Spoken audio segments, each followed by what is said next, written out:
Hello everybody, welcome back to my channel. In this short video, I will tell you that how you can easily update Discord application to the latest version in 2024 on both your iPhone and Android device. That's quite simple, interesting and easy, so let's get started without wasting a single second. So guys, basically there are two different ways to update an application on both iPhone and Android. The first one is to simply head over to App Store or on Google Play Store, then search for Discord,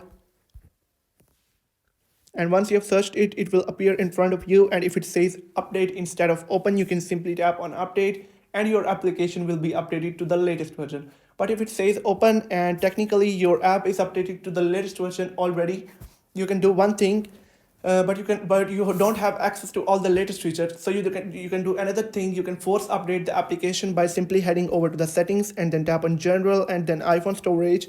So basically we are gonna force update the Discord application. Now you'll have to look for Discord, and once you have found it, tap on it and offload the app and reinstall it. Basically offloading the app and reinstalling it will force update the app, and you'll be able to get access to all the new features of 2024. If you have found the video helpful, make sure to like the video and hit that subscribe button. Thank you.